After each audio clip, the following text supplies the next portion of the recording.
Hi, my name's Geeta and I was a Vice President in the year 2019 to 2020. My main points in my manifesto was mental health, lecture recordings, accessibility and addressing the Black Award gap. When I left Staffs, I know that one of the biggest things that people will remember me for was speaking on race and racism and racial inequality. And the reason I did that was because I recognised that the Black Award gap at the heart of it was to do with racism and racial inequalities in the system. And so we had to address those, but in order to address those, you have to have the conversations about race and racism.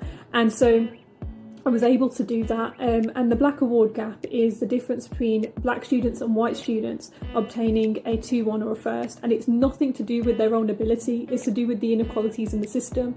And so as part of that as well, during Black History Month, I led on a campaign called Proud to be Black, and so I got a bunch of lecturers, black lecturers, who writ testimonials, and it's on the website now to this day. It's called #ProudToBeBlack, and it just showcased that you can't be what you can't see, right? And so I wanted to put their faces at the forefront. We also did like screenings of Black Panther and Us, and I made sure I had conversations beforehand, half-an-hour conversations about why are these films important, why was Black Panther such a big film when it came out, and so on and so forth.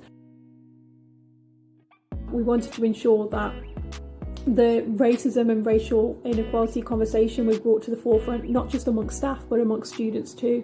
And I really felt that leaving this job, I was able to say, you know what, I really did that, and staff will remember me for that. But I didn't just do that, I made sure that there was a conversation open for other people. So I created a BAME staff network so that they could continue in pursuing this work and have an understanding of where we're at. So in terms of my own personal things that I learned, I wasn't very confident when I came into the job. However, I pursued avenues in the job where I could build on that. So on Welcome Week, we were pushed right into it, spoke in front of hundreds of students. I was all the time around students, new people that I didn't know. In graduation, I stood in front of hundreds of students again.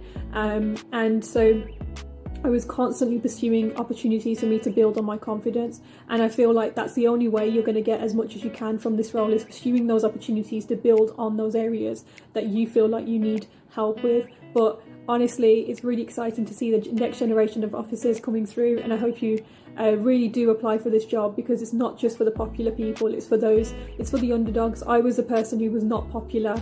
I fought and really got in as the underdog to win the election. So elections aren't just for popular people. I hope you go for it.